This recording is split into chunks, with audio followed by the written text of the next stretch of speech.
Hello दोस्तों। और कैसे हैं आप? आशा करता हूँ अच्छे होंगे।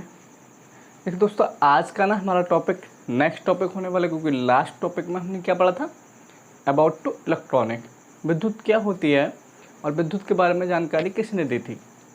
तो आज हम पढ़ने वाले हैं अबाउट टू, इसमें एक बहुत ही अच्छा आता है, वो आता है कूलाम का नियम। ओके, तो आज हम क्या पढ़ने वाले हैं, कूलाम का नियम।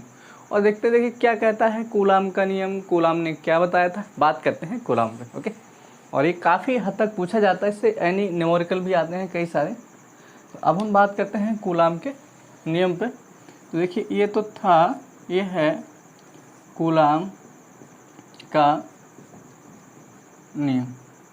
अब इसको सीबीएसई पैटर्न के लोग भाई इंग्लिश में बोलेंगे ना, उनको भी अंग्रेजी चाहिए।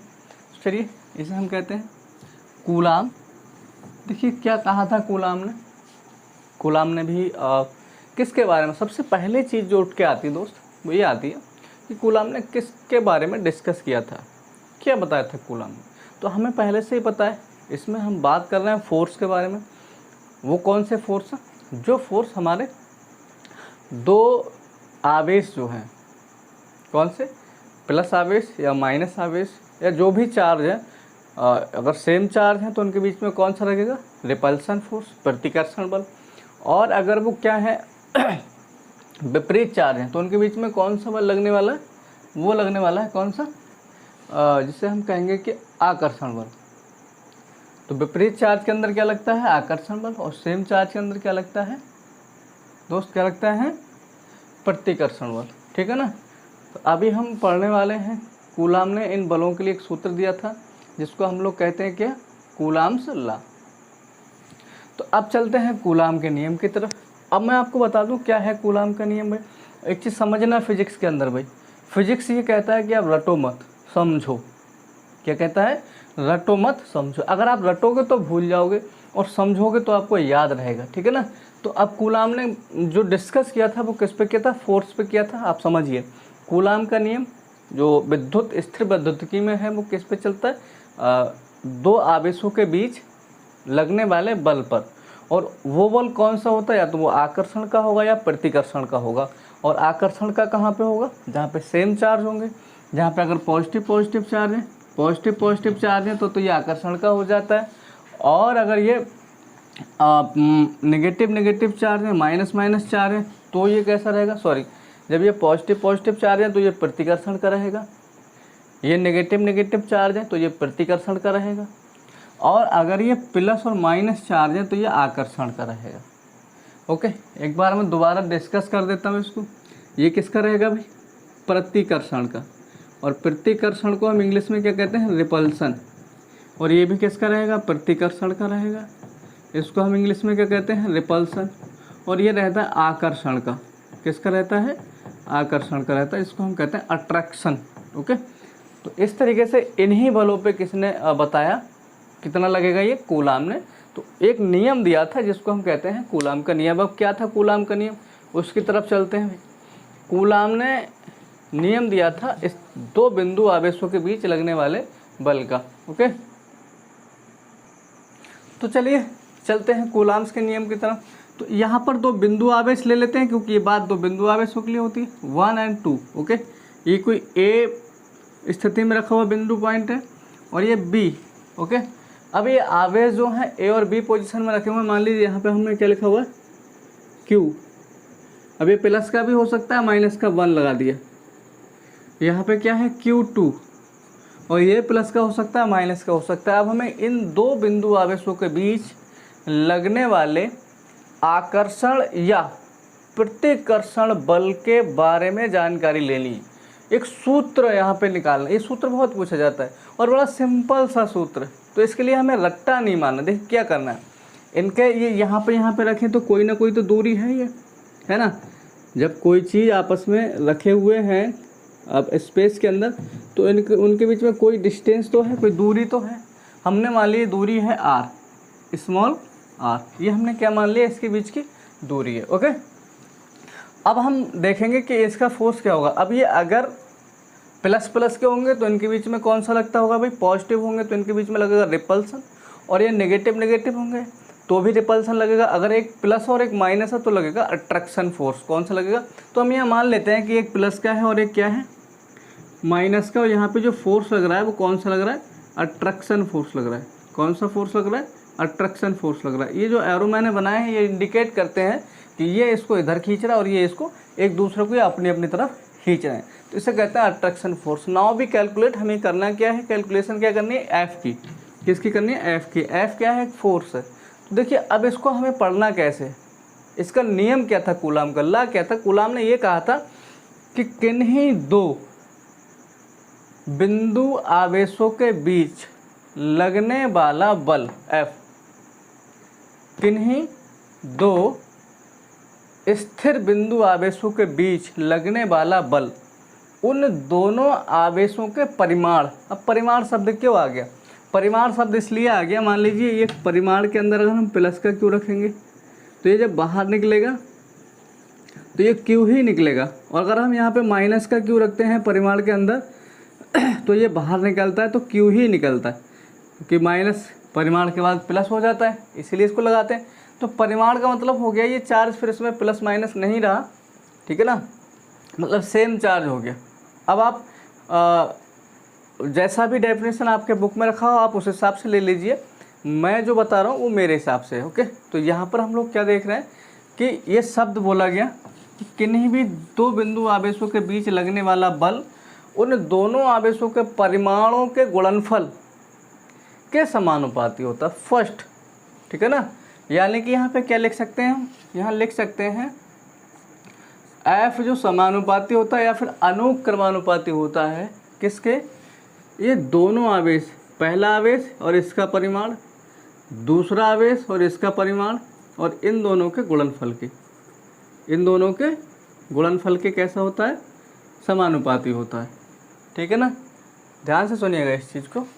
एफ जो होता है वो क्या होता है? समानुपाती होता है। और किसके समानुपाती होता है? इन दोनों, ये जो दोनों आवेश ना दिख रहे हैं आपको, एक तो ये हो गया, ओके, ये वाला, और इसका ये गुणनफल हो गया, और एक आवेश हो गया ये, परमाणु के गुणनफल के कैसा होता है? समानुपाती होता है। दैट इज फर्स्ट फैक्ट हो गई, ये पहली बात हो गई। अब इसको रट्टा नहीं मानना है, पहली चीज़ को रट्टा नहीं मानना। ओके, क्यों नहीं मानना है भाई? दो आवेश है, ठीक है ना, तो इनके बीच में जो बल लग रहा है एफ वो इन दोनों के गुणनफल के बराबर है, वो सॉरी समानुपाती है या अनुक्रमानुपाती है।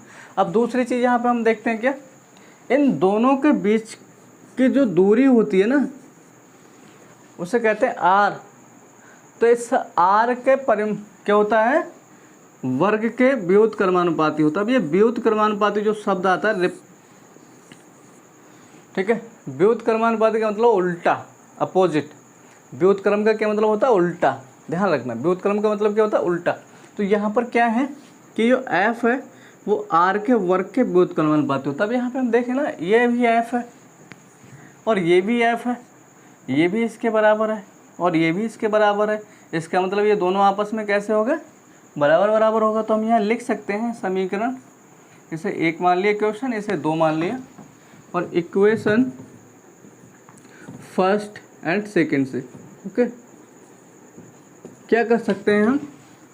एफ अनुक्रमानुपाती, इसको कर दिया Q1, और ये क्या है? Q2 upon R square. अब इसको थोड़ा सही कर लेते हैं हम लोग, अपन क्या करते हैं? थोड़ा सा सही कर लेते हैं। तो सही करेंगे तो क्या आएगा भाई?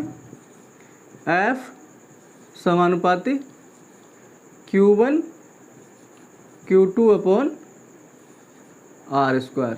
अभी ये क्या बन गया? इसका फार्मूला बन गया, एफ अनुक्रमानुपाती Q1 Q2 upon R square, ये फार्मूला बन गया। अभी इस फार्मूले से थोड़ा सा हम और आगे जाने वाले हैं, ठीक है, चलिएगा। तो हमारे पास जो फार्मूला निकल के आया फाइनली वो क्या है? एफ अनुक्रमानुपाती Q1 Q2 upon R square. अभी अपन क्या करेंगे? इसको रिमूव करेंगे, इसको हटाएंगे। तो इसको हटाने पे क्या आएगा? एफ इजकल टू एक कांस्टेंट आता है के, जी हाँ ध्यान रखना के, और ये हो जाता है Q1 और Q2 अपॉन आर स्क्वायर। अब ये के क्या है यहाँ पे? भाई के सीधी सी बात है, हमको पता है एक समानुपातिक नियतांक जब हमने ये वाला साइन पाया था समानुपातिक का तभी तो ये आया था। तो यहाँ लिख देंगे वेयर, यानी कि जहाँ के इज ए कॉन्स्टेंट। ओके, तो के क्या है, के एक समानुपातिक नियतांक है। समानुपातिक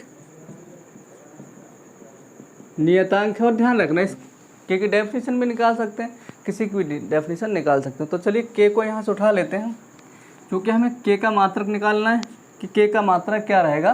तो हम के को रखते हैं यहाँ पर भी, जिसका मात्रक निकालना तो उसे यहीं रोकते हैं। तो ये एफ तो वैसे ही रहेगा ना, बराबर यहाँ पे जो के है के को अकेला कर दीजिए, और ये वाली जो चीज़ है ना ये Q1 Q2 upon R square, इसको उठा के इधर ले आइए इस तरफ। तो ये हो जाएगा, नीचे आर है तो ये हो जाएगा आर स्क्वायर। ये आर यहाँ पे कहाँ है, बटे में है, ठीक है ना। अब ये बटे से उठ के कहाँ आ जाएगा, इसके बराबर में, इसके गुणा में आ जाएगा यहाँ पर। और नीचे क्या पहुँच जाएगा, Q1 Q2, क्या पहुँच जाएगा Q1 Q2। और यहाँ पे क्या बचेगा, केवल के। ध्यान रखना हमको क्या करना था, के का मात्रक कैलकुलेट करना था कि के का मात्रक क्या होगा। तो इसके लिए हमने के को अकेला किया, मतलब के जो दूसरी तरफ था इसको यहीं छोड़ दिया। के को आप देख पा रहे हैं, ये तो था के, और इस के को हमने यहीं रोक लिया, यहीं रोक लिया। और इसको क्या किया है, आर, आर जो हमारा बटे में था, नीचे भाग में था, तो इधर जाके क्या में आ जाएगा, ये गुणा में आ जाएगा एफ के। और Q1 Q2 जो ऊपर था वो आ जाएगा नीचे। ओके, क्योंकि जो ऊपर गुणा में है वो आ जाता है नीचे। इसको सीधा कर लेते हैं, तो ये हो जाएगा के equal to F into R square upon Q1 Q2। अब इसका मात्रक की बात करते हैं, क्या के का मात्रक सबसे पहले, फिर परिभाषा देख लेंगे। जब के का मात्रक निकालना होगा तो एफ का मात्रक हम बहुत अच्छे से जानते हैं, क्या होता है, न्यूटन। ओके, और आर इस दूरी है जैसा का, तो आर का मात्रक क्या होगा, मीटर, और इसका स्क्वायर है तो इसका स्क्वायर हो जाएगा। अब के जो क्यू है, क्यू क्या है, आवेश, और आवेश का मात्रक क्या होता है, कूलाम होता है। ओके, अब एक और आवेश है तो इसका भी मात्रक क्या होगा, कूलाम ही होगा, सीधी सी बात है। तो कूलाम की पावर 1 और कूलाम की पावर 1 और गुणा में घातें जुड़ जाती हैं। तो ये जो निकल के आएगा, के का मात्रक क्या निकल के आएगा, के का मात्रक निकल के आएगा, के का मात्रक यूनिट ऑफ के, वो क्या निकल के आएगा, न्यूटन मीटर स्क्वायर प्रति घाते गुणा में जुड़ जाती हैं, तो ये हो जाएगा कूलाम स्क्वायर। ये के का मात्रक निकल के आया दोस्त, क्या निकल के आया है, न्यूटन मीटर स्क्वायर प्रति कूलाम स्क्वायर। अब चलते हैं थोड़ा सा और आगे, अब के का मान लगा लेते हैं। यहाँ पे क्या लगा लेते हैं, के का मान। और के का मान हमने कितना लगा लिया, के का मान लगा लिया हमने के इक्वल टू 9 गुणा 10 की घात 9, और इसका मात्रक क्या निकल के आया है, न्यूटन मीटर स्क्वायर। इसको थोड़ा सा ऐसे शॉर्ट में लिख लेते हैं, न्यूटन मीटर स्क्वायर प्रति कूलाम स्क्वायर। जी हाँ, अब आपको ये दिक्कत नहीं रहनी चाहिए कि ये के का मात्रक कहाँ से निकल के आया, न्यूटन मीटर स्क्वायर प्रति कूलाम स्क्वायर। अब इसको हमने यहाँ रख दिया, तो इसको पुट करेंगे कौन सी समीकरण में, इसको रखेंगे इसमें, एफ इक्वल टू के Q1 Q2 upon R square में हम पुट कर रहे हैं इस वाली वैल्यू को। ओके, तो ये क्या हो जाएगा, एफ इक्वल टू 9 गुणा 10 की घात 9 into Q1 Q2 upon R square. अभी इसका हाँ थोड़ा सा रुको, मात्रक और लिख लीजिएगा क्योंकि मात्रक की ज़रूरत पड़ेगी। न्यूटन मीटर स्क्वायर प्रति कूलाम स्क्वायर इंटू ये हो गया Q1 Q2 upon R square. अब थोड़ा सा इसको मात्रक में और एक्सचेंज कर लीजिएगा, तो मात्रक क्या निकल के आएगा ऐसे ना, देखिए एफ इक्वल टू, ये तो है ही है 9 गुणा 10 की घात 9 गुणा, ये न्यूटन मीटर भी ऐसे ही रहेगा स्क्वायर, और नीचे क्या है, कूलाम स्क्वायर। यहाँ पे देखिए ये क्या है, क्यू, क्यू का मतलब इसका मात्रक क्या होगा, कूलाम, क्यू आवेश है और इसका मात्रक क्या होगा, कूलाम आवेश है। तो यहाँ पे हम लिख देंगे क्या, सी कूलाम का, कूलाम इंटू कूलाम यानी कि कूला, ऐसे इसका मात्रक भी कूलाम है, इसका मात्रक भी क्या है, कूलाम है। ध्यान रखना, इसी को हिंदी में लिख देता हूँ मैं, इसको भी हिंदी में ही लिख देता हूँ, नहीं तो आप चक्कर में पड़ जाओगे ना। इसको भी लिख देता हूँ यहाँ पे हिंदी में। क्या मात्रक था हमारा, न्यूटन इंटू मीटर का स्क्वायर, और यहाँ पे क्या है, कूलाम का स्क्वायर। अब हम क्या करेंगे, इसको तो ऐसे लिख लीजिए, न्यूटन इंटू मीटर का स्क्वायर और बटा कूलाम का स्क्वायर। अभी यहाँ पे देखिए, इसका मात्रक कूलाम, इसका मात्रक कूलाम, तो ये क्या हो जाएगा, ये हो जाएगा कूलाम का स्क्वायर, और ये दूरी है तो इसका मात्रक मीटर का स्क्वायर। इसको इससे काट दीजिएगा, इसको इससे काट दीजिएगा, कितना सिंपल सा हो गया। तो ये आपका निकल के क्या आएगा, यहाँ से देखिए F इजकल टू 9 गुणा 10 की घात 9 न्यूटन, क्या निकल के आएगा, क्योंकि F का मात्रक हमेशा किस में होता है, न्यूटन में होता है। तो ये क्या निकल के आ गया, F इजकल टू 9 गुणा 10 की घात 9 और Q1 Q2